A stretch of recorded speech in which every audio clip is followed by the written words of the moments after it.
제4절 공산주의 이론과 그 허구성. 1. 진화론. 1. 인간의 조상은 원숭이가 아니다. 이 지구성을 바라보게 될 때 절대자 되시는 그 하나님 앞에 도대체 상대될 수 있는 존재는 어떤 존재냐? 오늘날 어떤 학자들은 원숭이라고 하는데 원숭이가 될 수 있어요? 여러분, 동물원에 가면 원숭이가 참 거룩하지요? 어떤 동물학자들은 인간의 조상이 원숭이라고 하는데, 그러면 그 학자를 대해서 선생님, 당신 할아버지가 누구예요? 원숭이예요? 그러면 원숭이의 몇 수십 대 손자 되시는 선생님 하고 인사해 보라고요. 좋아해요? 어림도 없다는 거예요. 기분 나쁜 일이라고요. 여러분, 원숭이가 여러분 할아버지라면 좋겠어요? 인간이 아메바에서 진화했다고 생물학자니 생물학 교수니 하는 사람들은 원숭이가 자기 할아버지라고 하는 거예요. 이런 요사스러운 것들이 천하를 망치고 있기 때문에 그것들을 소탕하기 위해 통일교의 문 선생이 나온 것입니다. 여기 있는 청년들도 그렇지 않아요? 보세요. 힘의 이치는 나가는 힘, 출력과 들어오는 힘, 입력이 서로 같은 법이 없습니다. 공식이 그래요. 반드시 들어오는 힘이 큽니다. 그렇죠? 여러분들이 이걸 물리에서 배우겠구만. 전기를 두고 보더라도 모터를 거쳐 나가는 힘보다도 들어오는 힘이 큰 것입니다. 언제나 그래요. 작용을 하면 힘이 소모되는 것입니다. 작용을 하는데 플러스 되는 법이 있어요. 마이너스 되나요? 플러스 되나요? 마이너스 됩니다. 작아지지요. 그러면 아메바가 작용을 하는데 어떻게 플러스가 되겠어요? 플러스 될 수 있어요? 그럴 수 없다는 것입니다. 플러스 되게 하려면 어떻게 해야 되겠어요? 플러스 되게 하려면 제3의 힘이 가해져야 합니다. 들어갈 때보다 고차적인 기준의 힘의 작용체가 되는 데 있어서 플러스가 어떻게 되느냐 이거예요. 작용하면 마이너스가 되는 거예요. 그러면 사람과 원숭이를 비교해 봅시다. 원숭이는 그저 낑낑대고 먹고 자고 새끼 낳는 것이 제일입니다. 원숭이가 고향의 어머니 아버지를 보고 싶어서 우나요? 원숭이와 사람은 근본이 다릅니다. 원숭이가 형님을 염려하고 혹은 부모를 위해서 죽으려고 합니까? 그러면 사람은 어때요? 그런 것을 해요? 안 해요? 합니다. 종자가 다른 거라고요. 그리고 원숭이들이 모여 앉아서 조상이 뭐 어떻고 했고 신이 있느니 없느니 하면서 의논을 할 줄 압니까? 못합니다. 영계가 있다는 것을 생각이나 해요. 이 우주가 평화의 세계가 되고 하나의 세계가 되고 사랑의 꽃동산이 된다는 것을 꿈이나 꿉니까? 그런 원숭이가 진화되어서 인간이 되었다는 사람들은 개나 돼지와 같은 패들입니다. 사람과는 종자가 달라요.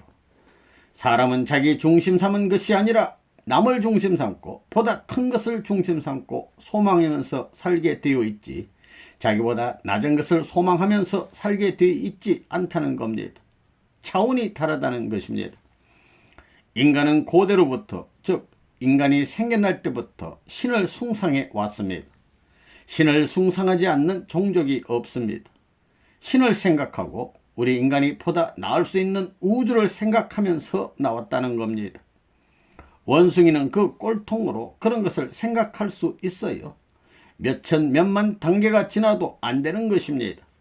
원숭이에게 그럴 수 있는 내용의 힘이 어떻게 가중에 들어가겠습니까? 말도 되지 않는다는 겁니다. 공산주의는 사람은 물질에서 나왔다고 합니다. 그럴 수 있어요? 물질에 그럴 수 있는 관념이 있어요. 아무리 인간의 능력, 모든 조화의 비전을 갖다 붙여도 물질 자체가 그런 소질을 가질 길이 없다 이거예요.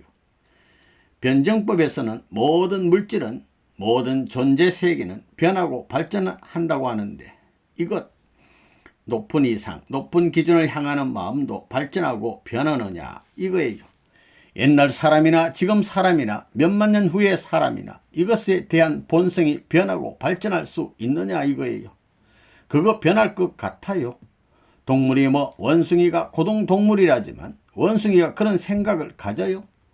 몇천 년, 몇 억 년 무슨 힘을 가하고 별의별 노름을 다 하더라도 그럴 수 있는 본성의 마음을 원숭이가 가질 수 있느냐 이거예요.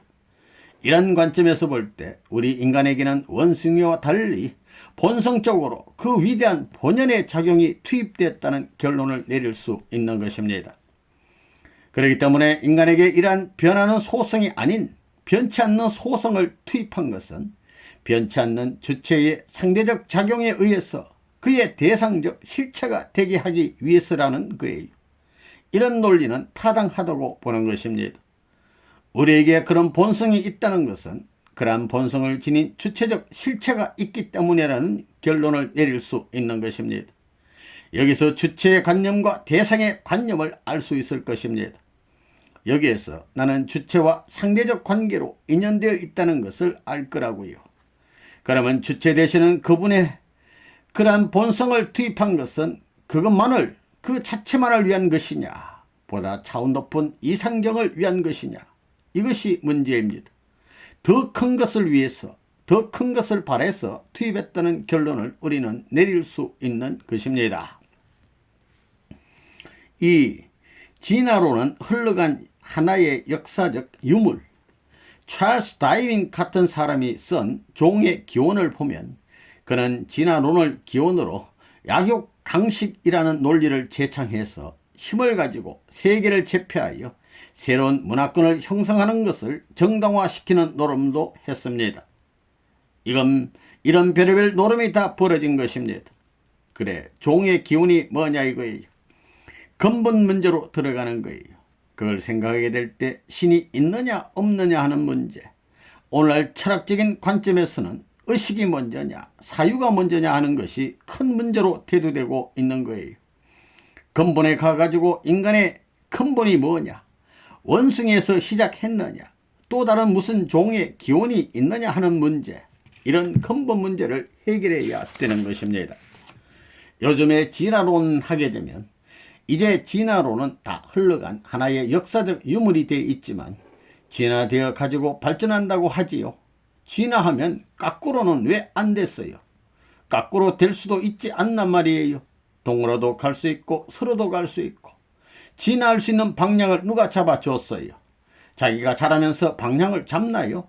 아메바에서부터 이것이 발전해 가지고 사람이 될 때까지 수많은 고차원 단계를 거쳐가는데 그 방향을, 고차원을 향해서 발전할 수 있는 방향을 누가 잡아주었느냐는 거예요.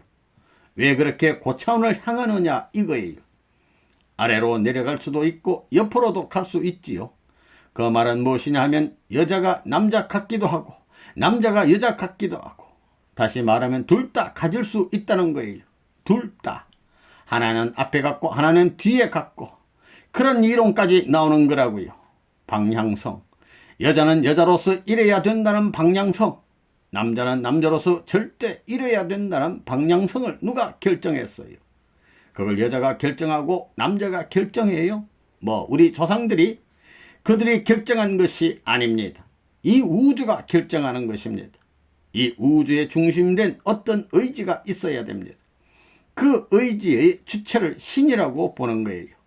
신이 남자는 이래야 되고 여자는 이래야 되는 거야, 이렇게 결정해 놓은 것입니다.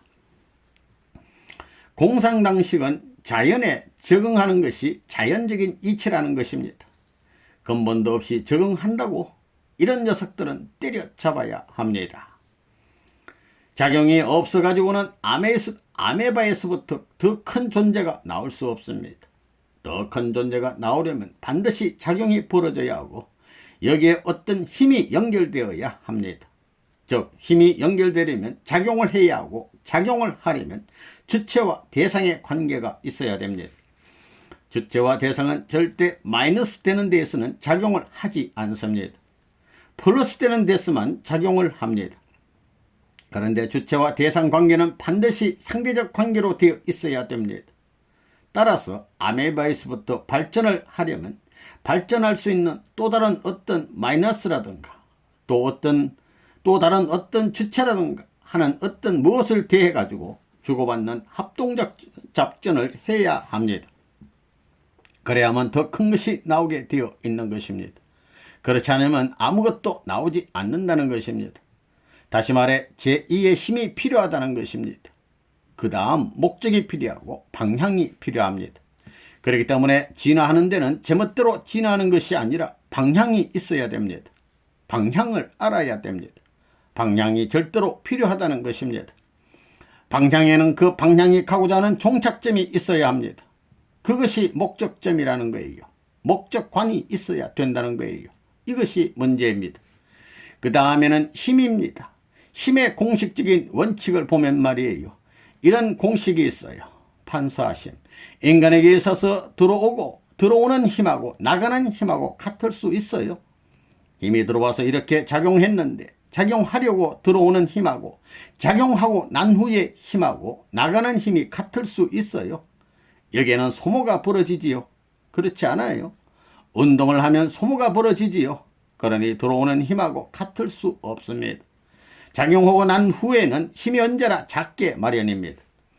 진화론자들은 작용하고 나면 힘이 더 커진다는 거예요. 그런 공식은 없습니다. 그렇게 되면 이 세상은 뒤집어진다고요. 그렇기 때문에 제2의 힘이 필요합니다. 그러면 제2의 힘은 어디에서 보충되느냐? 보다 큰 목적을 달성하기 위해서는 제2의 힘의 가입이 성립되어야 됩니다. 제2의 힘은 주체와 대상이 합하는 자리에서는 가능하다는 것입니다. 딱 나오는 거라고요. 이론적으로 맞게 되어 있다고요. 그렇지 않아요? 주체와 대상이 둘이 합하니까 보다 더 큰 힘이 나오는 것입니다. 그렇지요. 그렇기 때문에 하나님은 주체와 대상의 관계를 발전적인 상대형으로 갖춰가지고 새로운 목적의 가치를 제시한 결과 보다 큰 것으로 발전한 것입니다. 창조 원칙이 그렇게 되어 있기 때문에 작은 물질로부터 우주가 형성되는 것입니다. 3. 자연이 생겨났다는 말은 속임수. 오늘날 공산주의 사회에서는 진화를 통해 가지고 사람이 되었다고 합니다. 그러면 사람이 되기 전에 동물은 어떻게 태어났느냐? 이게 문제예요. 원숭이는 어떻게 해서 태어났느냐? 이 세상을 한번 생각해 보라고요. 이 세계가 어디서 생겨났느냐? 오늘날 과학자들이나 공산당들은 자연이 생겨났다는데 그거 속임수예요. 속임수. 쏟고 있는 거예요. 그 자연은 어디서 생겨났어요? 어디서 생겨났냐고요? 창조물 전부가 어떻게 생겨났느냐?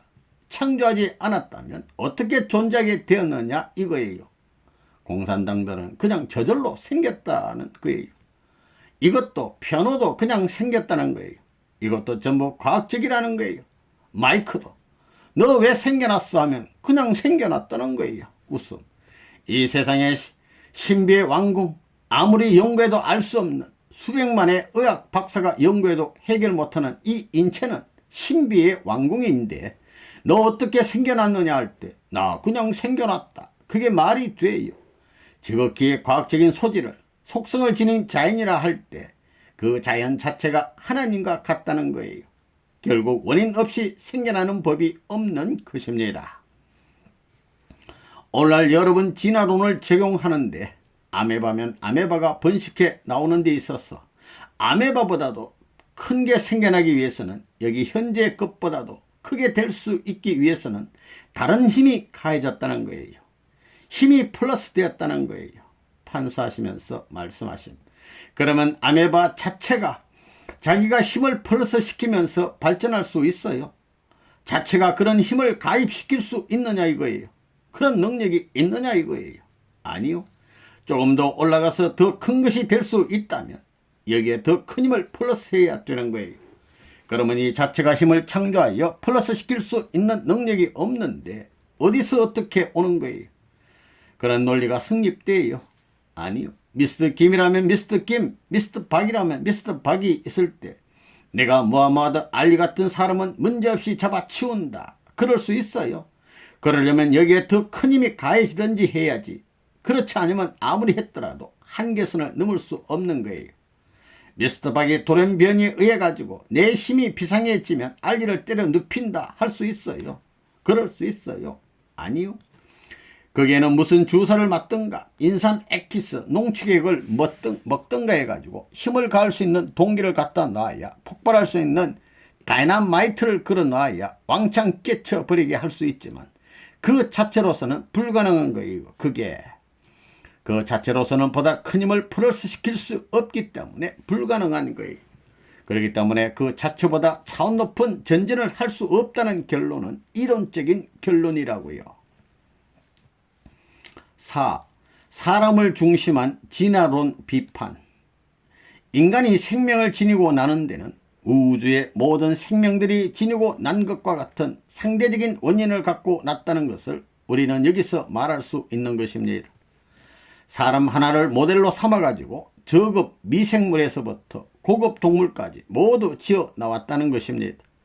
그렇기 때문에 진화라는 것은 결과적 타진에 지나지 않습니다. 그러므로 출발에서부터 하나의 목적체인 인간을 한계로 하고 이 우주가 생성되어 나왔다는 것을 우리는 엿볼 수 있는 것입니다. 미생물에서부터 모든 생물, 고등동물까지 생성되는 데는 하나의 원칙적인 과정이 연결되어 있습니다. 이것을 볼 때 이것은 무의식적인 발전에 의해서 된 것이 아니라 의식적인 목적관에 의해서 그렇게 되었다는 결론을 지을 수 있다고 보는 것입니다.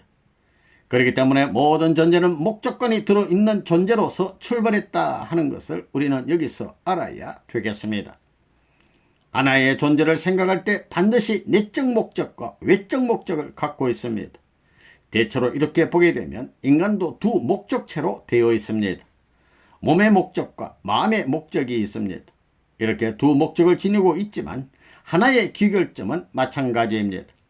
그러면 왜 두 목적을 갖게 되었느냐? 이것이 문제라고요. 내적인 세계와 외적인 세계가 있기 때문에, 물질 세계와 정신 세계가 있기 때문에 이 두 세계를 연결하기 위해서는 위에서 두 목적을 가진 내용을 지니지 않을 수 없다는 것입니다. 이것이 상충이나 분립이 되는 것이 아니라 하나 되어야 됩니다. 조화와 통일을 이루는 데 있어서 모든 인간의 이상적 실존성이 형성되는 것입니다. 이것이 하나 되는 데 있어서 무질서가 아니라 그 둘을 하나의 통일적 목적을 향해서 인간 완성이라는 표준을 향해서 종결되게 되는 것입니다.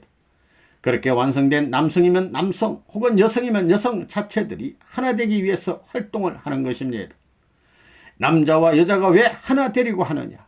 우리는 여기서 다윈이 말한 진화론을 논하게 될 때 진화라는 것은 반드시 하나 될 수 있는 선진 자격이 없어가지고는 불가능하다는 것을 우리는 여기서 제시해야 됩니다.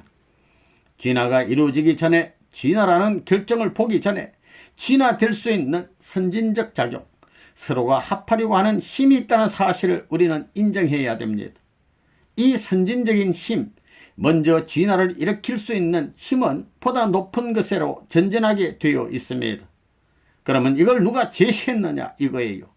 진화해 가는 그 자체가 높은 곳으로 가야 된다는 방향성을 제시할 수는 없는 것입니다. 방향성은 왜 지니느냐? 반드시 목적이란 의식을 갖지 않으면 방향성은 마음대로 가기 때문입니다. 그렇기 때문에 선진적인 힘의 작용, 합하려고 하는, 하나 되려고 하는 작용과 그 다음에 방향성과 목적성이라는 걸 인정하지 않고는 진화되어 고등동물로 전진 발전한다는 논리를 세울 수 없는 것이다 하는 것을 결론 지을 수 있는 것입니다. 진화도 한 작용으로 보면 진화가 왜 되느냐 이거예요. 혼자는 작용을 할 수 없습니다. 작용이라는 것은 상대적 관계에서 이루어지는 것입니다. 작용하는 데는 반드시 둘 다 이익이 되게 커져야지 작아지면 절대 작용을 안 합니다. 이 원칙을 알아야 된다는 거예요. 남자 여자가 서로 사랑을 중심 삼고 작용하려고 하는 것은 자기들이 손해나기 위한 것이 아니에요. 보다 차원 높은 발전을 위해서, 그 목적을 위해서 하려고 하는 것입니다. 그 작용은 누구를 위한 작용이냐 이거예요. 서로를 위한 작용이라는 결론이 나옵니다. 그 방향은 누구를 위한 방향이냐 이거예요. 서로를 위한 방향입니다. 서로를 위한 방향에서만이 발전합니다. 그 목적은 누구를 위한 목적이냐 이거예요. 서로를 위한 목적입니다. 서로를 위한 목적에서 모든 것이 형성되는 것입니다. 그렇기 때문에 작용하는 데는 반드시 이중성이 있고 방향성에도 이중성이 있고 목적에도 이중성이 있다는 결론을 지을 수 있습니다. 5. 모든 존재는 목적의식이 선재해 있다. 변정법에서는 방향성이라든가 목적성을 인정하지 않습니다.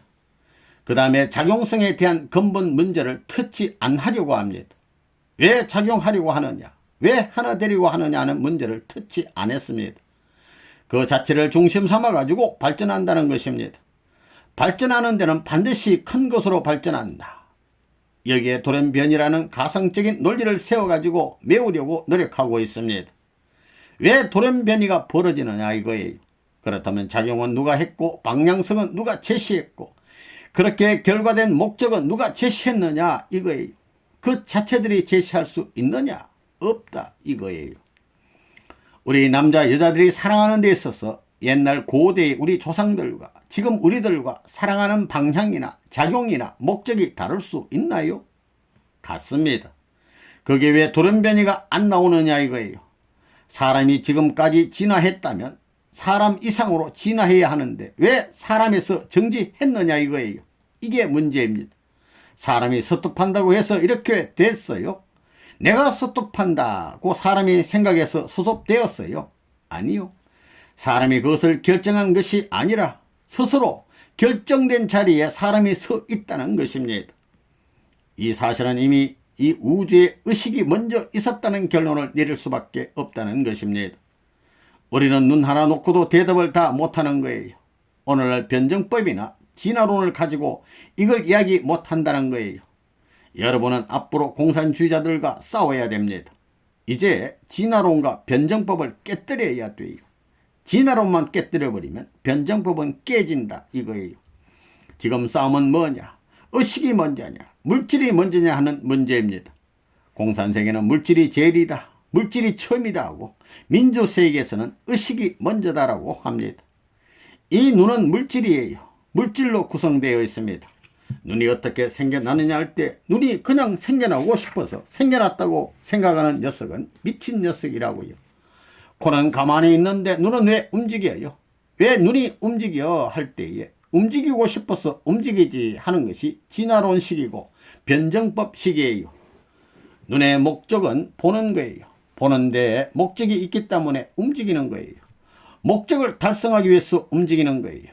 코는 먼지가 붙어도 가만히 있는데 눈은 왜 이렇게 자꾸 깜빡거리냐 이거예요. 왜 그래요? 왜 그러냐 하면 수분이 증발되어 마르니까 물을 뿌려주기 위해서 그러는 거라고요. 눈썹은 왜 났어요? 먼지를 막기 위해서 났어요. 왜 그렇게 돼 있느냐 할 때 그렇게 되고 싶어서 되었지. 웃음. 그것은 그렇게 간단하지 않다고요. 그것이 그냥 그렇게 됐지 하는 녀석이 있으면 이 녀석아 미친 녀석아 수작 마라 이럴 거라고요. 이렇게 생각할 때 눈이란 것이 본래 생겨날 때부터 이 우주가 있는 것을 알았겠느냐 이거예요. 여기는 태양이 있고 여기는 공기가 있어서 먼지가 일고 수증기가 일어나서 증발된다는 사실을 이런 우주가 있다는 것을 맨 처음 눈이라는 것이 알았겠느냐 이거예요. 그거 알았겠어요? 맨 처음에 눈이 그것을 알았겠느냐고요. 대답해 보라고요. 몰랐습니다. 그럼 몰랐는데 그렇게 됐다. 몰랐는데 진화적 발전에 의해 가지고 그렇게 되었고 변정법적 발전에 의해서 그렇게 되었다 하면 야야 이 자식아 그만두라 그럴 수 있어요? 아니요. 그렇기 때문에 벌써 이 눈이 생겨날 때는 태양이 있고 공기가 있고 먼지가 있고 수증기가 증발된다는 천문학적 박물학적 지식 기반 위에서 존재하기 시작했다는 사실을 우리는 부정할 수 없습니다. 이론적으로 부정할 수 없습니다. 그러므로 물질이 먼저냐 의식이 먼저냐 할 때 어떤 것이 먼저예요? 의식. 뭐? 의식이요. 인간 근본이 어디서 나오느냐는 문제를 두고 볼 때 인간 자체의 의식이라는 자체의 발전적 작용의 어떤 원인 때문에 그렇게 된 것이 아닙니다. 반드시 근본적인 작용이 있고 방향성이 있고 목적관이 있었다는 것을 인정할 수 있는 내용을 먼저 제시하지 않으면 안 되는 것입니다. 이렇게 보게 될 때 인간이나 모든 만물들이 제멋대로 진화 발전하는 게 아니고 반드시 작용은 이래야 되고 방향이 이래야 되고 목적이 이래야 된다는 의식의 결정적인 목적 실체로서 존재하기 시작했다는 것을 우리는 논리적으로 부정할 수 없다는 사실을 알아야 됩니다. 그러면 인간은 왜 태어났느냐? 인간은 고등동물로 왜 태어났느냐 이거예요. 인간은 고등동물로서 작용하고 고등동물로서 가야 할 방향이 있고 고등동물로서 이루어야 할 목적을 지니고 태어났습니다. 이란 것을 알아야 된다는 거예요. 이 유물론의 해설과 그 대안. 1. 마르크스주의와 철학의 한계. 마르크스 같은 사람은 어떤 사람이냐? 마르크스 같은 사람도 성인입니까? 마르크스는 성인 축에 못 들어갑니다. 여러분이 아시다시피 성인이란 인간을 위조해 가지고 나온 사람이 아닙니다. 인간을 위조한 주장을 하는 사람은 성인이 못 됩니다. 철학이라는 것은 주장한 사람이 언제나 문제가 되는 거라고요.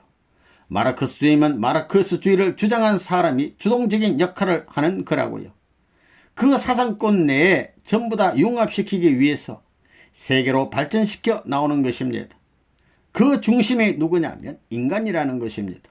인간을 중심 삼은 환경적인 내용을 결속시키는 데 있어서 내재적인 작용을 하는 것이 오늘날의 철학사조다 이겁니다. 그렇지만 성인의 도리는 그렇지 않아요. 성인의 도리의 중심이 무엇이냐 하면 사람이 아니라 신입니다. 이것이 다른 겁니다. 따라서 신을 소개하지 못한 사람은 성인의 대열에 동참하지 못하는 겁니다. 오늘날 마르크스 주인이 무슨 주인이 하는 것은 하나의 철학입니다. 철학은 그 개인 암흑기로 말미암아 시작되는 것입니다.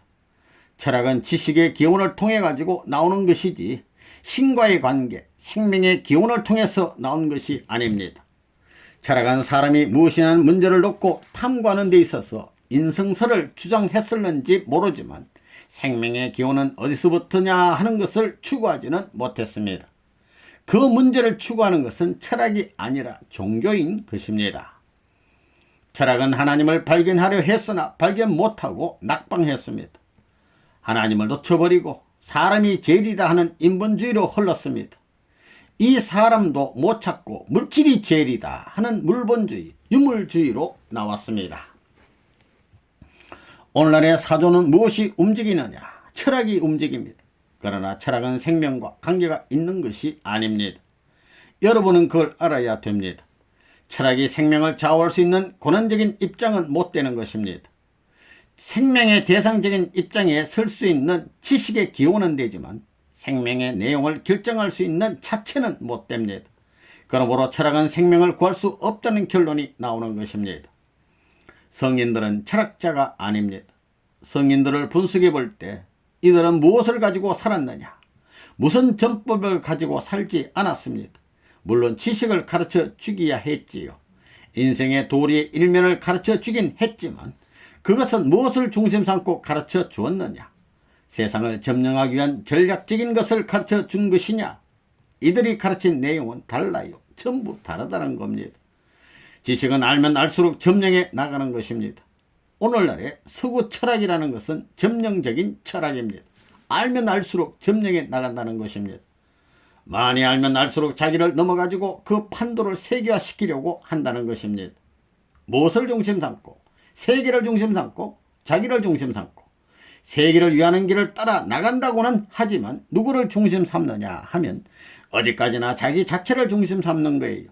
그렇기 때문에 그 결과는 반드시 유물사상에 집결되고 되어버리고 맙니다. 자기가 중심이다 이겁니다. 철학은 인생의 생명 문제를 근본적으로 해결하지 못하기 때문에 대상적인 가치에는 속할는지 모르지만 근본적인 결정 요인은 되지 못하는 것입니다. 2. 사상과 철학의 2대 사조. 여러분의 마음세계는 여러분이 태어나기 전부터 시작된 것입니다. 또한 여러분의 대외적인 세계도 여러분이 태어나기 전부터 시작된 것입니다. 그러면 이 우주가 아무런 생각 없이 그냥 그렇게 생겨났단 말이냐? 아닙니다. 여기에 있는 이 피아노가 생겨나기 위해서도 여기에는 그럴 수 있는 내용이 있었기 때문에 생겨난 것입니다.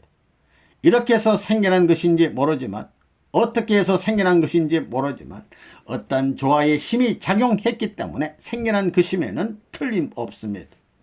즉 어떤 힘이 작용했기 때문에 결과로서 나타난 것입니다. 따라서 물체라는 것은 원인이 아니라 결과입니다. 여러분이 태어날 때 마음적 기원이 먼저인가? 물질적 기원이 먼저인가? 내가 태어나 보니 이 세상도 있었고 내 마음도 있었습니다. 그러면 어느 것이 먼저인가? 물질이 먼저다 하는 것은 있을 수 없다는 것입니다. 이런 문제를 중심 삼고 사상과 철학의 2대 사조를 이루어 정신이 먼저다, 물질이 먼저다 라고 하면서 서로가 옳다고 주장하고 있습니다. 그러면 여러분은 정신이 없는데 내가 간다 할 수 있어요? 없습니다. 생각을 먼저 하고 그 다음에 행동하는 것입니다. 그렇게 되어 있습니다. 그렇지 않아요? 밥을 먹는 데 있어서도 그냥 나는 먹는다 할 수 있습니까? 먹어야 되겠다는 생각을 한 다음에 먹는 것입니다. 이것을 볼 때 어느 것이 먼저냐? 내적인 것, 즉 생각하는 것이 먼저라는 것입니다. 그러면 여러분의 몸의 욕망이 큽니까? 마음의 욕망이 큽니까? 몸의 욕망이란 밥을 한 그릇 더 먹으면 양이 차듯이 한계가 있습니다. 그러나 마음의 욕망은 한계가 없습니다. 그러면 어느 것이 큽니까? 마음의 욕망에 한계가 있어요. 물질적 욕망, 즉 몸의 욕망에는 한계선이 있습니다. 그러나 그 한계선을 넘어 요구하는 것은 마음의 욕망입니다. 이것은 여러분의 생활 가운데서 분명히 알 수 있는 것입니다. 지금까지의 역사는 이러한 목적을 향하여 발전해 나왔다는 것입니다. 이리하여 목적하는 세계를 이루기 위한 하나의 수단과 방편으로 내세운 것이 주의와 사상입니다. 여기서 물질적인 면을 중심 삼은 것이 유물주의요, 정신적인 면을 중심 삼은 것이 유심주의입니다. 민주주의는 유심주의인 종교와 문화를 중심 삼아 발전해 나오고 있습니다. 인류는 이 두 개의 사상이 대립하는 가운데 머물러 있습니다. 오늘날 세계의 사조를 대별해 볼 때 어떤 세계관으로 되어 있느냐? 물질적 세계관과 정신적 세계관으로 되어 있습니다. 다시 말하면 유물사관과 유심사관이 대립되어 있습니다. 이 물질적인 면과 마음적인 면이 대립된 입장에서 하나의 중심으로 갈 수 있겠느냐? 그건 불가능한 것입니다. 우리 사람을 두고 볼 때도 몸과 마음으로 되어 있습니다. 마음이라는 것은 우리가 현실적인 것을 가지고 분석하고 처리할 수 없는 것입니다. 물질적인 환경이나 내용으로 관측해 가지고는 하나의 결과를 내릴 수 없는 것이 마음의 세계인 것을 우리가 알고 있습니다. 이 마음의 세계가 구체적인 내용을 갖고 있지 않는 것 같지만 그것이 물질적인 세계를 관할하고 있는 것입니다. 이런 것을 볼 때 고차적인 내용을 갖춘 내적인 원칙을 통해서는 물질 세계를 분석할 수 있어도 물질적인 것 가지고는 그 차원이 미급하기 때문에 마음 세계를 분석하거나 해결 지을 수 없다는 것을 우리는 알고 있습니다. 오늘날 세계의 사조는 두 개로 갈라져 있습니다. 자우, 유심과 유물로 갈라져 있는데 이들은 어느 한날 서로 부딪히게 될 것입니다. 부딪히는데 기쁨으로 부딪히느냐, 공포로 부딪히느냐, 이것이 문제입니다. 공포로 부딪히는 날에는 전 세계는 사망이요, 기쁨으로 부딪히는 날에는 전 세계는 행복입니다. 위협과 공포로서 하나 만들고자 하면 끝이 있어되 평화와 기쁨의 내용으로 하나 만들고자 하면 영원할 수 있는 것입니다. 인간의 정신은 높은 이상을 추구합니다. 인간의 정신은 곧 하나님에게까지 이르게 됩니다. 육신은 우리의 이상을 구현하는 도구입니다. 그러나 이는 노력과 연단과 자기 희생을 요구합니다. 인간의 정신이 추구하는 것과 육신이 추구하는 것 사이에는 긴장이 생깁니다. 정신은 신앙의 영을 찾고 육신은 이성의 세계를 찾습니다. 이와 같은 이유 때문에 인간의 역사에는 두 가지 평행의 사조가 생겨나게 되었습니다. 하나는 이성적이며 외면적이어서 육신의 우위를 강조하는 것입니다. 이럴테면 육체적인 만족, 육체적인 미, 과학에 치중하는 것으로 모두가 신체적 감각에 바탕을 두는 실정을 중시합니다. 또 하나의 사조는 종교적 전통인 바, 이는 인간의 육신을 초월하는 가치를 중시합니다. 정신적 법칙이나 가치, 그리고 하나님의 계시는 과학의 실정 대상이 될 수 없습니다. 인간 생활에서 볼 수 있는 이들 두 사조가 바로 오늘의 세계에서 보는 두 개의 대립된 이데올로기의 권한인 것입니다. 민주세계, 즉 자유세계는 종교적 전통에서 출발하여 발전하였습니다. 민주주의의 현대적 개념은 바로 하나님께서 인간을 자기 모습대로 지으셨다는 성경 말씀에서 찾아볼 수 있습니다. 이는 바로 인간이 하나님의 자녀이기 때문에 민주세계에서는 인간을 존중한다는 뜻이 됩니다. 그러므로 인간에게 선택의 이유를 최대한 허용하여야 합니다. 왜냐하면 자유 없이는 인간의 행동이 가치를 지닐 수 없기 때문입니다. 한편 공산주의는 인간 역사에 있어서 보다 외면적이고 세속적인 사조의 결실입니다.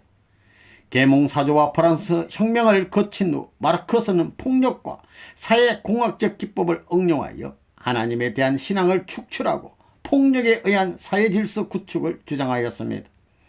마르크스주의의 사회공학적 기법은 하나님을 부인하는 인간관의 근거를 두고 있습니다. 그러나 그 결과는 무엇입니까?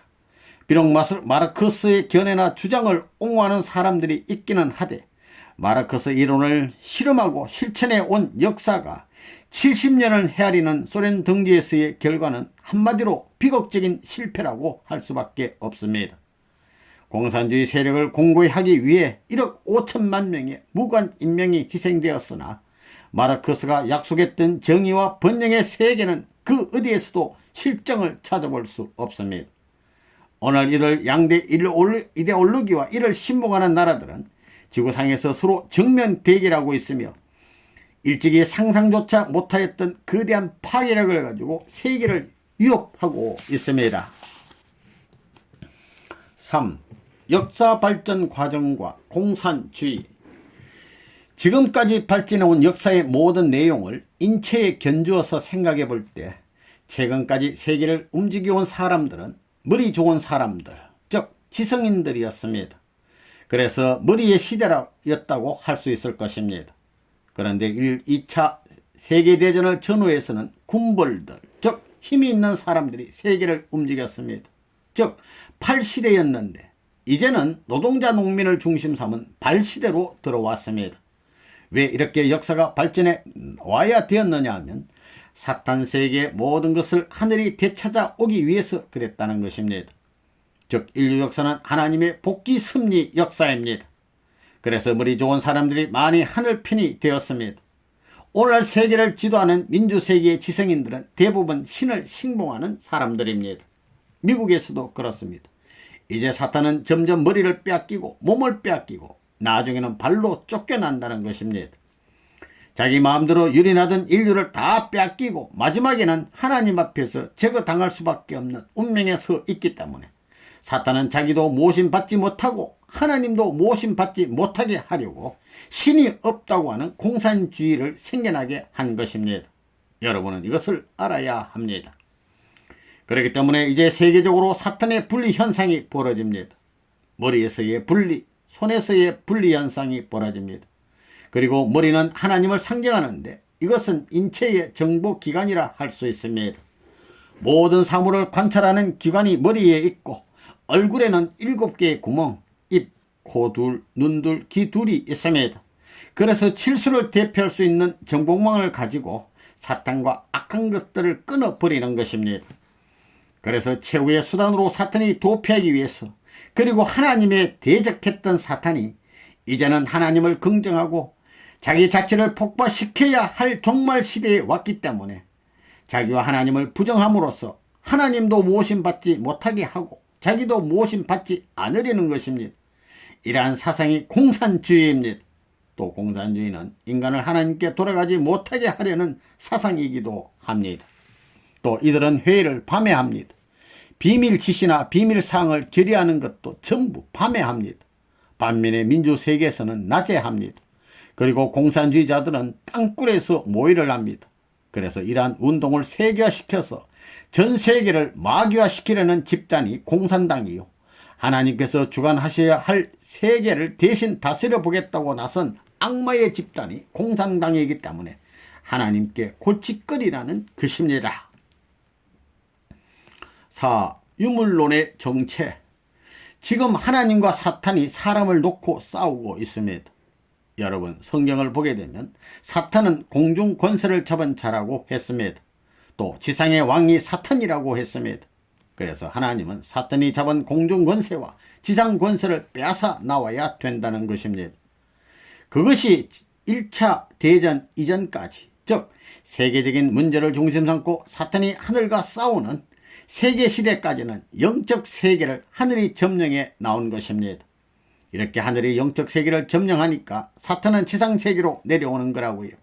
세계적인 영적 세계를 뺏긴 사탄은 세계적인 지상을 향하여 내려왔기 때문에 세계를 규합해서 하늘 세계를 반대하게 하는 것입니다.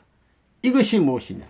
영계를 대표한 세계적인 기독교 문화권과 사탄 문화권이 싸우는 노름이 벌어지는 것입니다. 서로 싸우게 된다는 것입니다. 영적 세계에서도 기독교 문화권을 중심 삼고 사탄과 싸워 나오는 것입니다. 그와 마찬가지로 지상에 싸우는 데 있어서도 영적인 하나님과 기독교 국가가 합하고 사탄과 기독교를 반대하는 국가가 합해서 세계적인 싸움이 벌어진다는 것입니다. 그러면 사탄은 이 세계가 자기의 주관권 내에 있기 때문에 세계 사람들 가운데 제일 지식층, 제일 상류 계급의 사람들을 규합해 가지고 하나님을 반대하는 것입니다. 그때가 1차 대전까지의 싸움이었습니다.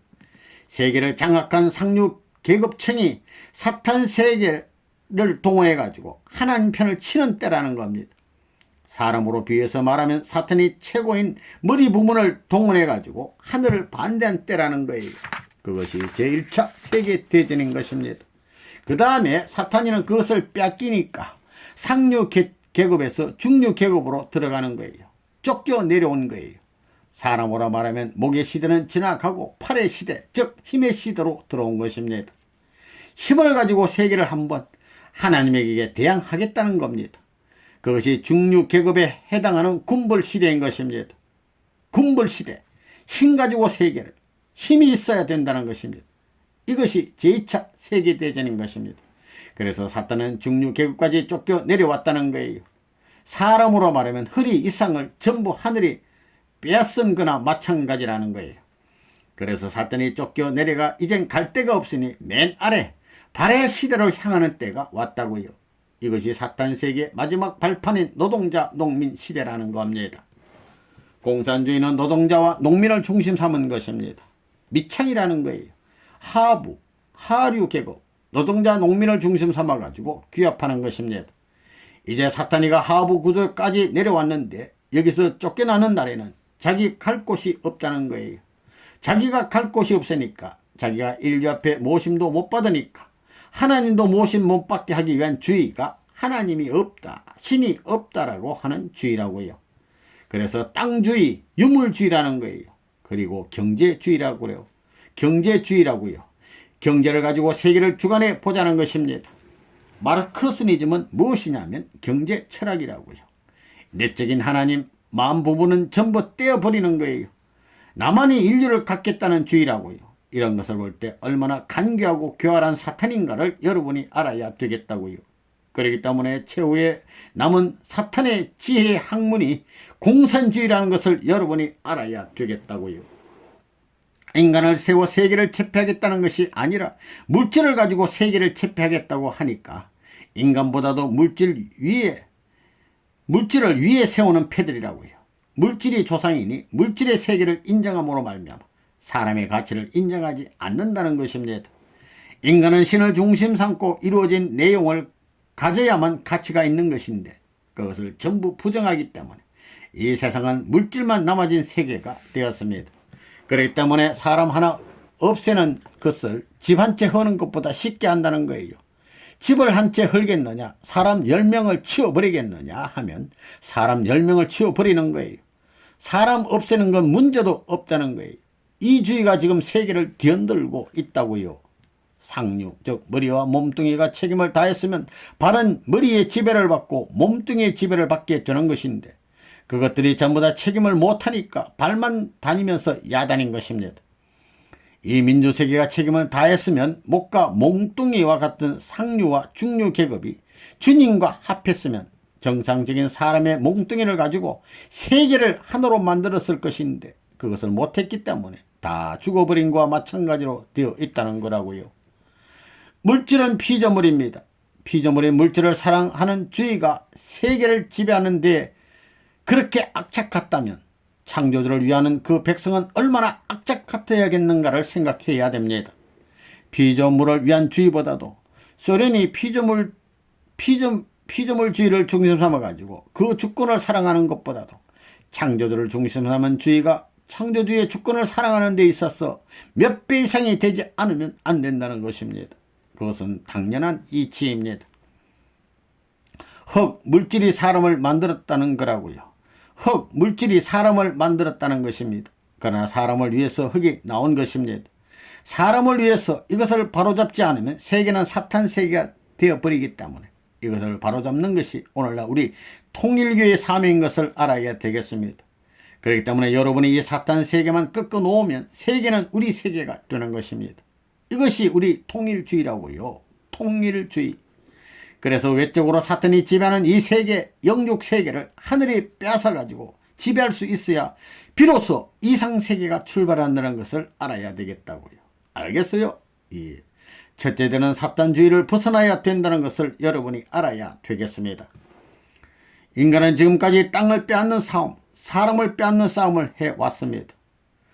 유물론은 사람의 몸뚱이를 끌어가려는 이론입니다. 거기에는 마음과 영원한 이념과 천륜의 대목적과 더불어 동행할 수 있는 심적인 이념이 없습니다. 이 세계는 인간의 것이다. 그런데 유물사관은 경제사관을 토로하고 있고 물질 위주로 세계를 가치시한다. 그러나 민주주의는 사람 그 자체를 중심으로 한다. 공산주의는 먼저 사람을 찾아야 한다. 그런 의미에서 민주주의는 공산주의보다 한 단계 앞서 있다. 여러분도 알다시피 공산주의의 궁극적 목적은 무신론적 유물론의 깃발 아래 전 세계를 정복하여 공산당 독재를 하는 것입니다. 실제로 노동가치론, 잉여가치론, 변정법적 유물론, 역사적 유물론과 같은 마르크스의 이론들은 진리와는 정반대이며 폭력혁명을 정당하기 위해 주장된 것입니다. 5. 유물론의 대안. 무신론이 뭐냐 이거야. 신이 없다는 것이거든. 물질을 중심 삼은 유물론과 인본주의는 이런데 그걸 비판하면 되는 거지. 무신론은 자기를 중심 삼은 것밖에는 없다고. 로마 같은 나라가 왜 망했느냐 이거야. 그것은 창조 원칙에 있어서 하나님의 이상의 원칙, 원인과 결과의 원칙에 일치하지 않았기 때문이야. 원인은 무엇이냐? 자기 투입이다. 자기 투입을 해가지고 하나님도 무엇을 하겠다는 것이냐? 사랑을 찾겠다는 거야. 하나님 전체를 투입하더라도 하나님에게 필요한 것은 사랑이거든. 더 큰 것을 위해서 자기를 투입했다 이거야. 이게 근본이야. 로마 같은 나라가 세계를 중심 삼고 이상적 세계를 바라는 데 있어서 로마를 중심 삼아가지고 자기 이상 투입을 안 했다는 거야. 대상적인 세계를 대해서 자기 자체를 희생시키고 자기 나라 이상 투입을 안 했다 이거야. 로마가 희생하고 투입했다면 어떻게 됐겠나. 전부 로마와 같이 돼버렸다. 로마와 같이 되는 거지. 그렇기 때문에 신관, 유실론과 유물론의 유물론의 대결에 대해 가지고는 근본을 딱 심어 놓고 맞춰 나가면 다 끝나는 거야. 무신론과 유실론을 중심 삼고 자체가 신이 없다 하게 되면 벌써 그 자체가 파괴야. 자체가 소모라는 거야. 사랑의 원동력을 보고받을 수 없는 거야. 힘이 작용하면 작용할수록 소모되는 거야. 공산주의자들이 저렇게 공동 소유를 중심해서 나왔지만 왜 어째서 공유가 개인 소유보다 못하냐. 이게 문제예요. 공유의 입장에 모든 소유권을 가진 당들이 당의 이익을 중심 삼고 개인을 당의 이익보다 더 중시해야 된다 이거야. 그러면 되는 거야. 그러면 알겠어? 당이 당 자체가 바라는 이익을 귀하게 여기고 존중하는 것과 마찬가지로 개인도 당 자체가 개인을 당보다도 귀하게 여길 줄 알아야 된다. 그 말은 뭐냐면 당의 소유인 동시에 보다 높은 개인 소유라는 거야. 그러한 개념이 안 서 있다는 거지. 언제나 개인은 당을 위해만 된다 그거지. 당이 개인을 위한다는 개념은 없다는 거야. 그게 사탄이야. 사탄, 독재체제라는 거야. 그것이 이론적인 독재체제와 무엇이 다르냐 이거야. 무엇이 사탄 편이냐. 그것은 당을 중심 삼은 당 절대주의지. 당이 개인을 위하고 가정을 위하고 작은 것은 절대 위하는 주의는 없다는 거야. 그게 사탄이야. 사탄. 다르다는 거야. 그러니까 개인을 지옥으로 끌고 가자는 거지. 개인이 이상형적 수소작용의 상대 겸언을 갖지 못하니 전부 다 파괴분자, 무가치한 존재가 되는 거야. 그러니 지옥밖에 갈 수 없다. 이렇게 보는 거야. 알겠어? 무슨 말인지. 공산당은 모순이야. 모순이라는 거지. 노동자 농민을 중심 삼고 독재 정권을 이루어야 된다는 그것이 논리적 모순이야. 그런 논리는 이상적인 논리가 될 수 없다 이거야. 이상은 반드시 주고받아야지 혼자 이상을 실현하나? 그렇다면 하나님이 최고의 이상의 주체이니 그 자체로만 있어도 좋았을 건데 그 자신이 피조세계를 만든 것은 상대 이상권 사랑을 추구하기 위해서였다. 그렇기 때문에 우리가 사랑의 논리를 이러한 창조의 기원에서부터 세워 나와야 된다는 거야. 안 그래? 그것이 언제든지 뺄 수 없게끔 말이야. 관하게 되면 개인적인 관이나 가정적인 관이나 그 뼈다귀가 연결되어야 된다는 거야. 그러니까 우리는 사랑의 심정권을 중심 삼고 전부 다 연결되어야 한다고. 그 방향은 틀림없지. 동해나 서나 동에서 사나 서에서 사나 물질을 가지고는 안 돼. 좋은 것이 있으면 당연히 가지려고 하지. 개인을 안 주려고 한다고. 물질을 가지고 소유욕을 중심 삼아 가지고는 안 된다. 사랑이 아니면 불가능하다는 거예요. 부모가 주체로 되어 있으면 사랑을 통해서 모든 것을 자기는 갖지 않고 자식을 위해서 주려고 하지. 자기를 소모해서 주려고 하지. 세상에 그러한 사랑이 없이 소유욕을 중심 삼아 가지고는 자기 것을 제2인자에게 주려고 생각하지 않는다는 거야. 그래, 자식을 몰라보고 전부 다 그렇잖아. 개인주의를 중심 삼고 사탄 편에 전부 걸려든 거야. 그러니까 그러한 세계는 사랑의 실현장이 이미 다 파괴되어 있다는 거예요. 그렇기 때문에 개인주의나 소유욕은 사탄에 속한다는 거야. 사랑을 중심 삼은 소유욕은 물질이 아니야. 이상이야. 그 이상을 위해서 모든 것을 희생할 수 있다고. 우리 인간이 필요한 생활면 모든 것을 희생할 수 있다는 거야. 내 생명까지 희생할 수 있다는 거야. 그러니까 그 차원이 다르다고. 차원이 다르기 때문에 그 이하의 인간 생활은 문제가 안 된다 이거예요. 아무리 희생하더라도. 그러나 개인을 중심 삼은 개인주의의 손육관념이라는 것은 그렇지 않거든. 그 차원은 단계에 올라갈 수가 없다고. 여러분도 공산주의를 알고 있지만 공산주의 이념이라는 것은 물질을 중심 삼은 사상입니다. 하나님을 중심 삼은 사상이 아니라고요. 물질을 중심 삼은 사상이라는 것입니다. 또 민주주의는 뭐냐면 사람을 중심 삼은 주의입니다. 그러면 본래의 아담주의는 무엇입니까? 그것은 참된 사랑의 길, 참사랑만 가지면 모든 것이 다 해결된다는 것입니다. 그러면 참사랑주의는 어디서부터 출발하느냐? 그것은 하나님으로부터입니다. 그러면 인간이 바라는 이상의 경지가 어떤 거냐 묻게 될 때 밥 먹고 잘 사는 세계가 아닙니다. 참사랑주의의 세계다 이겁니다.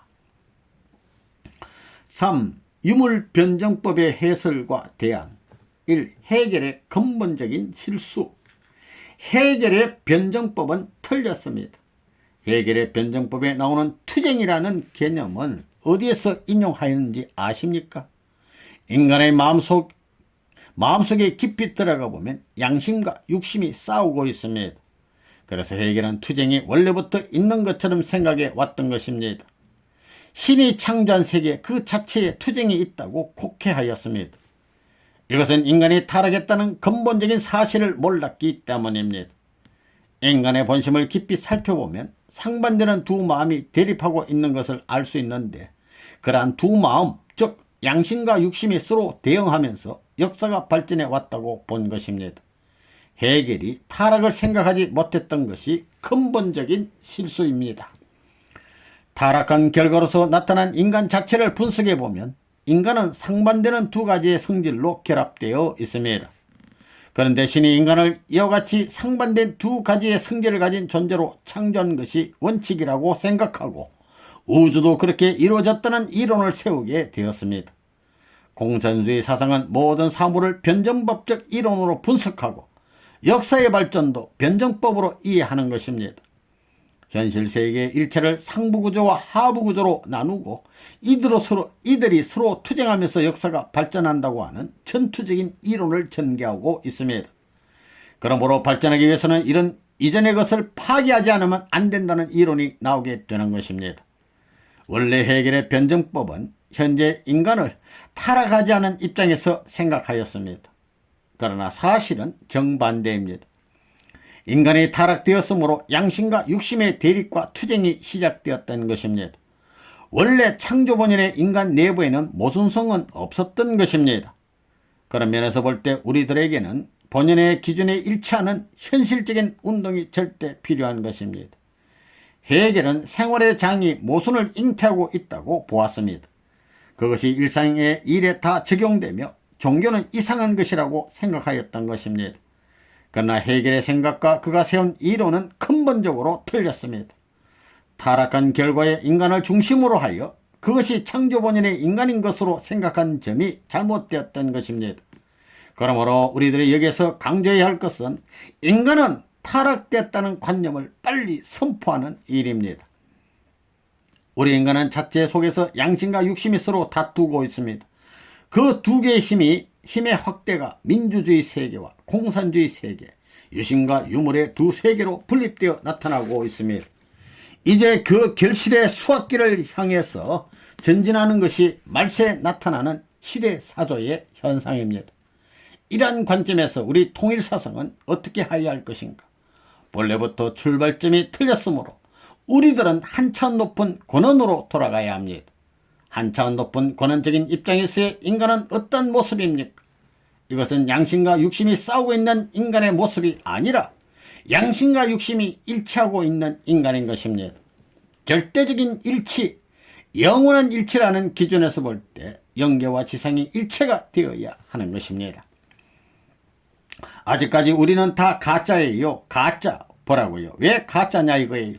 뭔가 마음이 하나 되지 못되어 가지고 허덕이고 있잖아요. 그게 무슨 진짜예요? 둘이 싸우고 있는데 진짜예요? 둘이 싸우는 것이 진짜 될 수 있어요? 진짜 될 수 있어요? 없습니다. 이러한 인간 자체를 들여다보고 변정법이라는 모순된 논리가 찾아진 거라고요. 인간 자체의 투쟁에서부터 전부 다 찾아낸 거라고요. 헤겔 같은 사람들이 말이에요.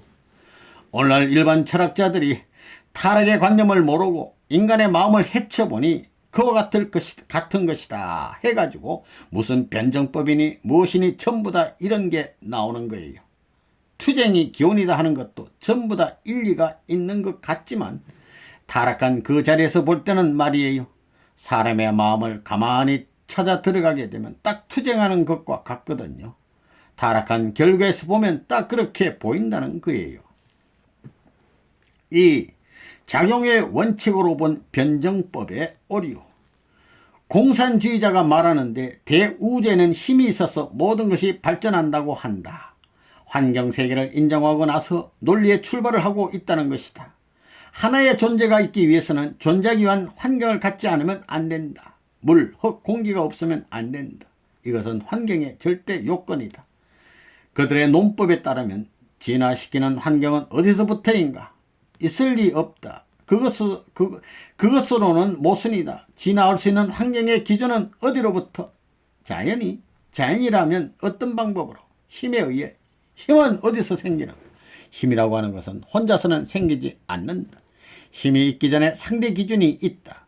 과학적 현상에 있어서도 목적에 연결되는 상대 기준이 아니면 작용할 수 없다. 운동이 일어나지 않는다.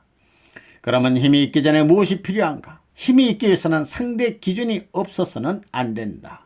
상대 기준을 인정하기 위해서는 주체와 객체의 관념이 없어서는 안 된다. 주체와 객체, 플러스와 마이너스가 수수하기 위해서는 공동 목적의 기준이 있어야 한다. 그러니까 작용이나 힘의 현상은 힘의 공동 목적권에 있어서 생길 수밖에 없다. 그러면 공산당이 말하는 변정법은 깨어지고 만다.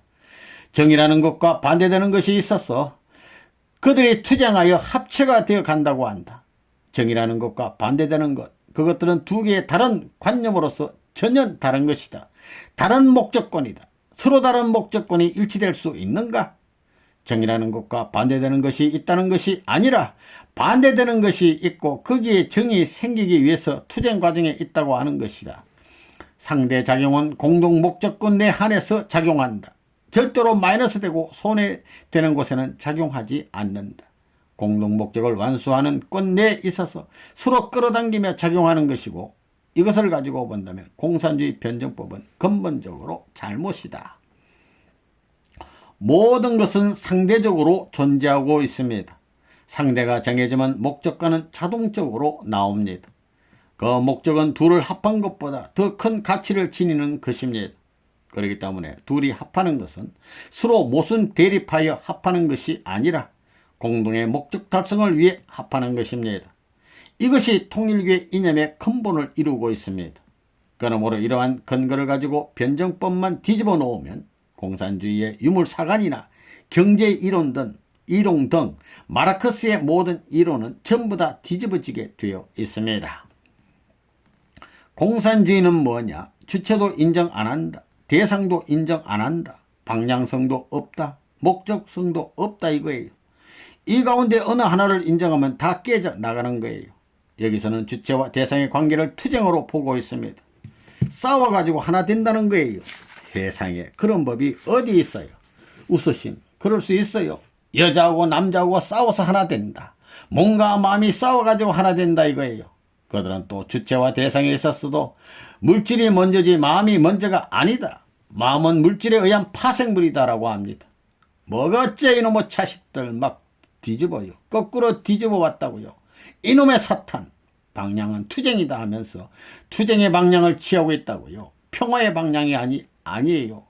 통일은 피를 봐야 된다. 피를 보고 통일이다 하는 거예요. 이것은 역사 발전의 원칙에도 우주 존재의 원칙에도 위반된다 이거예요. 힘은 반드시 주체와 대상이 서로 주고받는 데서 나오는 것입니다. 그렇지만 주체와 대상이 있다 하더라도 서로 손해날 때는 주고받지 않습니다. 목을 자른다고 해도 주고받지 않습니다. 예를 들어 말하면 사춘기가 된 처녀 총각이 연애를 할 때는 남자도 여자를 대상으로 삼고 싶고 여자도 남자를 대상으로 삼고 싶어 합니다. 즉 서로가 만나서 나도 좋고 너도 좋아야 한다는 것입니다. 자기에게 플러스 될 수 있는 것을 발견하지 않고는 절대로 자기 것을 안 줍니다. 주기가 싫다는 것입니다. 저 사람하고 살면 내가 이익이 된다. 즉 손해가 나지 않고 플러스 된다는 여건을 발견하면 주고받으려고 한다는 것입니다. 그렇지만 당초에 대했다가 첫날부터 마이너스다 할 때는 대하려고 해요. 절대로 대하려고 하지 않습니다. 주체와 대상은 서로서로의 목적을 중심 삼고 보더라도 자기 혼자서 바라는 목적보다 더 플러스 될 수 있는 내용을 상대로부터 찾기 전에는 주고받으려고 하지 않습니다.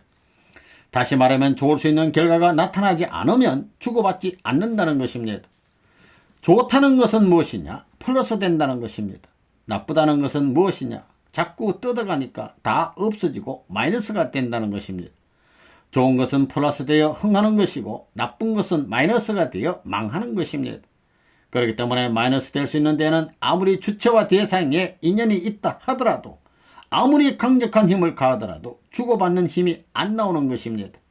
힘이 날 수가 없는 것입니다. 그렇지요? 그래요? 안 그래요?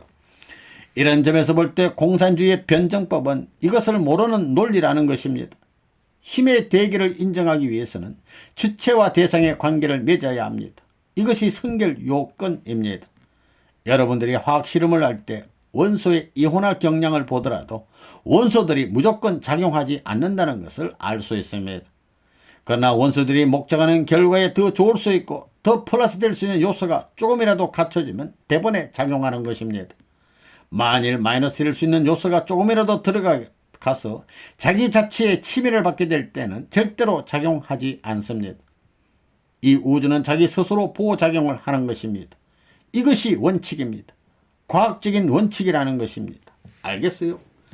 오늘날 세계적으로 문제되어 있는 공산주의자들이 중요시하는 철학, 변정법이라는 것은 크나큰 문제가 되는 것입니다. 그렇기 때문에 목적관념을 갖지 않는 존재는 없는 것이요. 보다 나은 목적을 추구하지 않는 곳에는 발전이 없는 것입니다. 인간을 두고 보면 우리 인간은 결과적인 존재인 것입니다. 그 무엇인가 원인이 있어가지고 존재하고 있습니다. 3. 공산주의의 투쟁 개념. 공산주의 사상인 변정법을 중심 삼고 보면 거기서는 모순 투쟁의 원리를 제공하는 것입니다. 반드시 존재하는 것은 모순 과정을 중심 삼고 상하가 상부구조, 하부구조로 분별된다는 것입니다. 상부구조와 하부구조는 일치화될 수 없고 상부구조는 하부구조를 착취한다 이거예요. 거기에는 사랑의 개념이 없습니다. 투쟁의 개념이 있습니다. 그들이 추구하는 것은 무엇이냐? 유토피아. 이상은 무엇이냐? 투쟁의 결과로 말미암아 가져지는 평화의 세계입니다.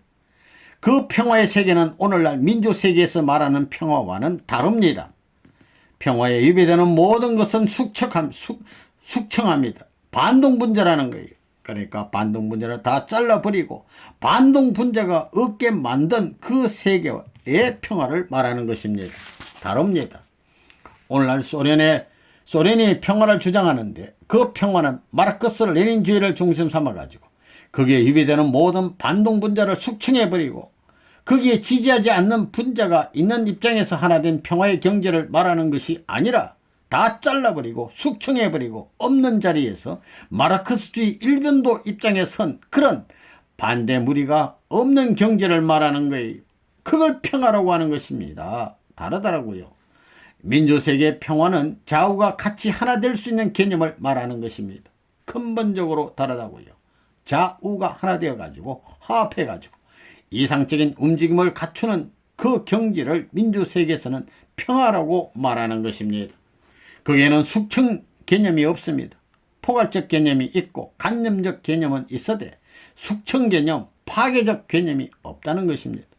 그래서 이 공산주의는 인류에게 용납할 수 없는 주의이기 때문에 우리 같은 사람은 세계적으로 그 첨단의 기수가 되어 싸우고 있는 것입니다. 거기에서는 사랑, 가정까지도 부모까지도 착취의 원흉이라 말하는 것입니다. 자식은 부모의 입장을 자기의 이익을 위해 활용하는 존재로 착취적인 모체로 보는 것입니다. 거기에서는 사랑을 말할 수 없습니다. 사랑을. 거기에 참이 있을 수 있느냐 이겁니다. 오늘 공산세계를 말하면 세계를 전부 제패해야 되겠다 이래가지고 거기에 반대하는 자는 다 모가지를 자르고 숙청을 했지요. 자기 동료도 모르고 부모도 모르고 숙청해가지고 그러니 거기에 가 보니까 이것도 아니다 이거예요. 또 나와야 되겠다는 거예요. 사람을 학살하고 다 이러는 걸 보면 그럴 수 있어요. 친구도 몰라보고 부모도 몰라보고 다 몰라본다는 거예요. 오직 당만 있다. 말라깽이 당밖에. 보면 볼수록 무섭고 보면 볼수록 냉정하고 보면 볼수록 정이 떨어지는 당만 제일이다 이러고 있다고요. 여러분의 마음과 몸이 녹아 들어가면서 아 좋다 이럴 수 있는 곳이 못 된다고는 거예요. 그럴 것 같아요. 틀림없이 갔다가 뛰쳐나온다고요. 다 뛰쳐나온다고요. 거기서는 변정법을 중심 삼은 변하는 논리체계를 가졌기 때문에 영원하게 살 수 없습니다. 이론이 영원한 고차적인 그 무엇을 찾을 수 없다는 것을 알아야 된다고요. 거기에는 이상이 없어요. 투쟁 이론의 모순. 지금 세계는 민주세계와 공산세계 둘로 됐지요. 어떤 게 진짜입니까? 서로 진짜라고 하지요. 그걸 누가 진짜라고 공인해야 됩니까? 역사가 공인해야 되는 것입니다.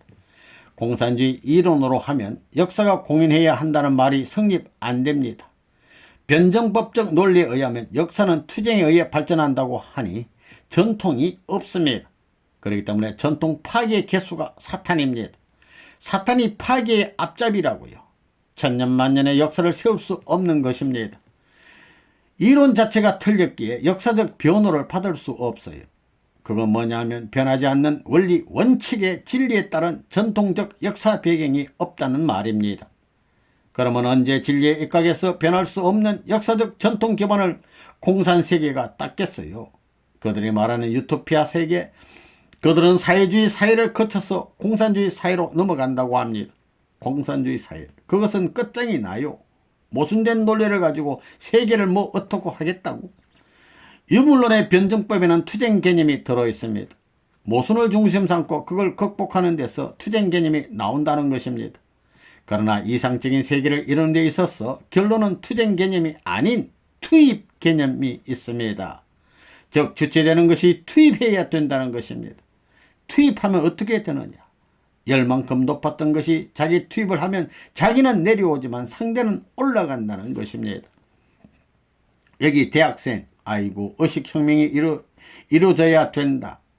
악한 것은 물러가고 선한 것은 남아져야 된다 하는데 그것이 맞다는 거예요. 그러면 공산당이 선한가? 변정법적 유물론의 핵심은 투쟁이라고요. 투쟁의 성사가 있어요. 그런 논리가 맞아요. 남자 여자가 사랑하는 것이 투쟁이에요. 남자 여자가 사랑으로 하나 되는 것이지 투쟁으로 하나 돼요.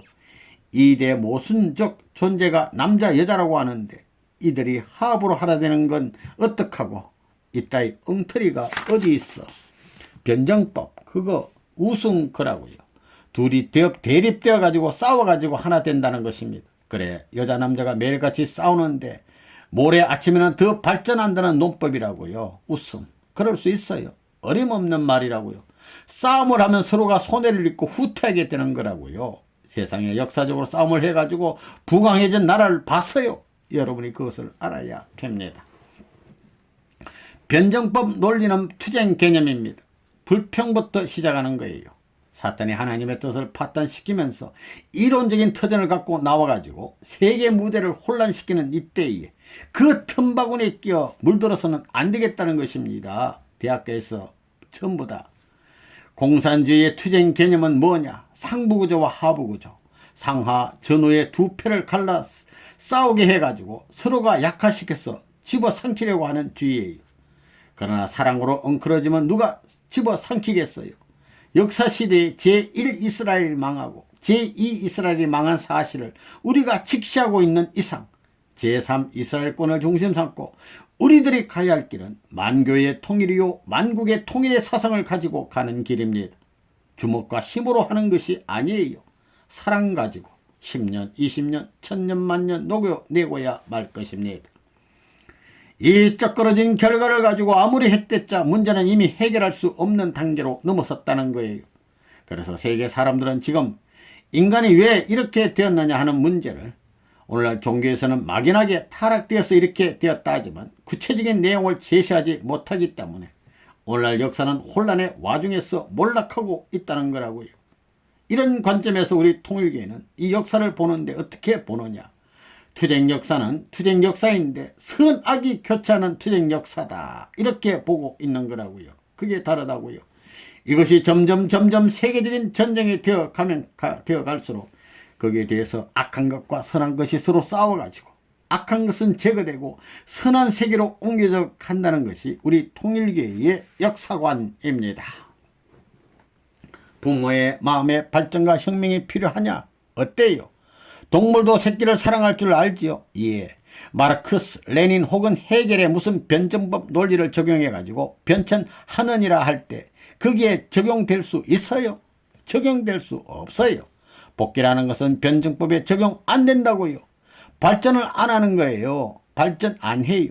발전하는 세계, 공산주의 세계로 돌아간다는 말은 다 틀린 말이라고요. 그것 다 허황된 논리예요. 발전하지 않고 변하지 않는, 출발에서부터 변하지 않는 과정을 거쳐서 변하지 않는 총착점까지 연결되어 하나로 통일될 수 있는 그 무엇, 그러한 사랑의 세계가 아니고는 하나의 세계를 못 이루는 것입니다. 이론 가지고 안 된다고요. 이론 가지고 됐으면 내가 벌써 공산당들을 다 때려잡았다고요. 10제 소년 시대에서부터 공산당과 투쟁한 역사를 지닌 사람이기 때문에 오늘날 세계적인 반공의 총수가 되었다고요. 종교가 어느 때까지 필요하냐 이거예요. 이 모순된 걸 청산짓고 신과 사람이 하나 되어가지고 이상경에 도달할 때까지 필요한 것입니다. 그렇기 때문에 완성한 신의 사람이 현현하게 될 때는 종교는 필요 없다는 것입니다. 자, 우리 자체가 모순된 이 환경에서부터 희망의 이상경을 동경하는데 종교라는 태도를 통해서야 그곳에 갈 수 있는 길이 있다. 이상에 도달할 가능성이 있다 하는 거예요.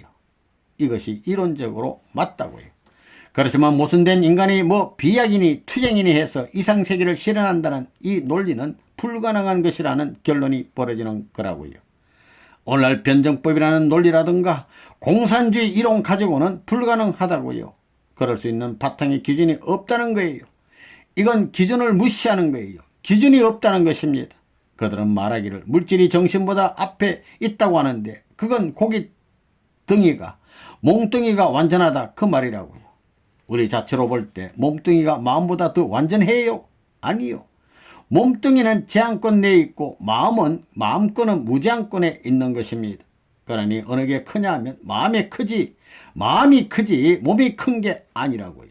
이렇게 분석해 보게 될 때, 오늘날 공산주의와 민주세계 모든 체제를 두고 볼 때 그래도 유심체제를 중심 삼은 종교 형태를 거쳐가는 그러한 길을 통해서 이상 실현이 가능하다는 것에 논리적 타당성이 더 있다 이거예요.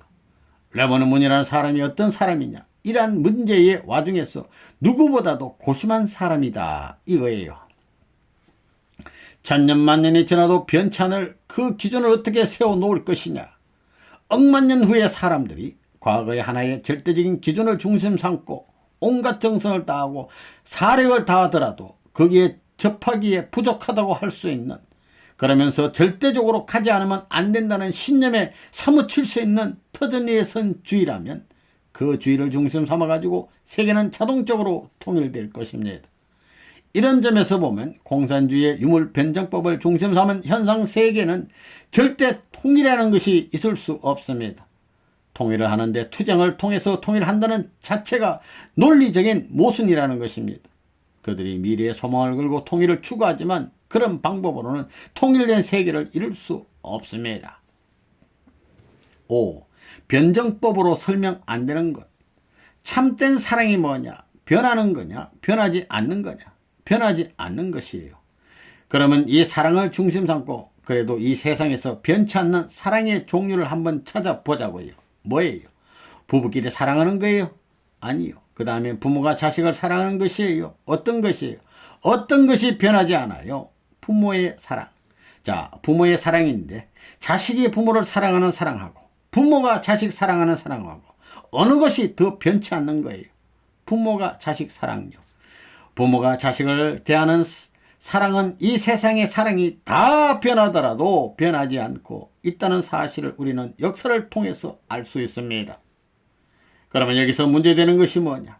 오늘날 공산주의가 변정법에 의해서 부모가 자식을 사랑하는 그러한 생각을, 그러한 사랑의 힘을 설명할 수 있느냐 이거예요. 그것이 문제라고요. 할 수 있어요? 없어요? 없습니다. 절대 할 수 없다고요. 절대 할 수 없습니다. 예를 들어보면 공산당의 최고 간부의 아들이 공산당 법에 걸려가지고 사형장으로 나갈 때, 죽으러 갈 때 그 어머니 아버지의 마음이 어떻겠어요? 이놈의 자식아 잘 죽어라, 어서 죽어라 이러나요? 아니고 공산당이고 무엇이고 다 집어치우라고 이 부모의 사랑을 중심 삼아가지고 자식을 살려주고 싶다 하는 마음이 있겠어요? 없겠어요? 어느 마음이 앞서요? 죽으라고 하는 마음이 앞서요? 용서해주고 동정하는 마음이 앞서요? 어느 마음이 앞서요? 공산주의 이론 변정법 논리를 가르쳐준 그 교수들은 어떨까요? 마찬가지예요. 마찬가지 아니에요? 마찬가지예요. 그러면 노동자 농민의 아들들이 죽으러 형장에 나갈 때는 어때요? 그건 다른가요? 그게 달라요? 그것은 자연의 현상이에요. 자연의 현상. 개도 자기 새끼를 위해서는 죽을 자리에 들어가는 거예요. 동물도 그렇다는 거예요. 그것을 혁명할 수 있어요? 공산주의 이론이 그것을 변경시킬 수 있어요? 그게 통해요? 아니요.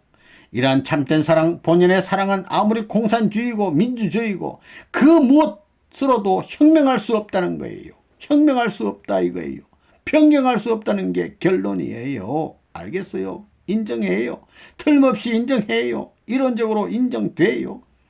그러면 그 부모의 사랑은 왜 그러냐? 왜 그런 사랑이 인간 세상에 남아있느냐 이거예요. 그 사랑이 어디서 나온 거예요? 그 부모의 사랑은 날적부터 갖고 온 거예요. 어떤 동기의 결과예요. 원인이 어디에 있느냐 이거예요. 그 사랑을 내가 가져야 되겠다고 생각해서 그렇게 되는 거예요. 자기도 모르는 동기의 결과예요. 동기적인 입장이에요. 결과적인 입장이에요. 그것은 어떤 것이 기원이에요? 하나님. 결국 여러분의 조상으로부터 조상으로 올라가 가지고 맨 근원에 뭐가 있었다는, 그것의 이름이 하나님이더라도 그런 본체가 있었다는 사실을 여기서 알게 됩니다. 그걸 알아야 돼요. 인간은 결과적 존재이지 원인적 존재가 아니에요. 결과가 그렇다는 것은 원인과 결과가 같아야 되기 때문에 원인과 하나 돼야 된다는 거예요. 같은 모양으로 담기 때문에 결과가 그렇다면 원인이 그렇다는 거예요. 그건 이론적이라고요. 원인이 없는데 결과가 그렇다면 그것은 망상적이에요. 그 말은 지극히 과학적이에요. 부자관계 사랑 그거 좋아요? 나빠요? 좋습니다. 세상에 아무리 혁명과 변천이 있다 하더라도 지금까지 무슨 변정법 변호로 발전한다는 논리가 암만 팽창했더라도 부모가 자식을 사랑하는 마음을 혁명할 수 있는 힘은 없어요, 있어요? 없어요? 없습니다. 새들이 자기 새끼를 사랑하는 것을 혁명시킬 수 있어요? 없습니다. 그게 변할 수 있나요? 없습니다. 절대적이에요, 절대적. 천년 전이나 만년 전이나 마찬가지라고요. 공산주의는 모든 것이 투쟁의 개념을 중삼고 발전한다고 주장합니다. 그렇다면 연어들이 만나는 데 있어서 그렇게 살다가 더 발전해야 할 텐데 그곳을 찾아가기가 얼마나 힘들었겠어요. 와서는 또 새끼를 낳고 죽어요. 그거 왜 죽느냐 하는 거예요. 영원히 변하지 않고 절대적인 것, 좋은 것, 모든 것이 흡수되고 모든 것이 화합할 수 있는 좋은 것, 그것이 무엇이냐? 하나님. 그런데 하나님이 있으면 그 변치 않는 중심체, 그 변치 않는 중심체의 마음 가지고도 안 된다 이거예요. 거기에는 사랑이 있어야 됩니다. 사랑을 찾아야 됩니다. 공산당에게 물어보면 말이에요. 사랑은 영원하기를 바라고 사랑은 전체적이를 바라고 있다고요. 그런 것도 말하고 있다고요. 마찬가지. 그렇기 때문에 변정법적 철학 이상이 인간에게 행복을 갖다 주지 못하고 변치 않는 사랑의 철학 이상이 인간에게 행복을 갖다 줄 수 있다는 결론은 이론적 결론입니다. 무슨 말인지 알겠어요? 그것은 누구도 불행할 사람이 없어요. 불평할 사람이 없어요. 왕도 좋아하고 노동자도 좋아합니다. 계급을 초월한다는 거예요. 계급이 있을 수 없습니다. 계급이 있을 수 없다는 것을 알아야 돼요.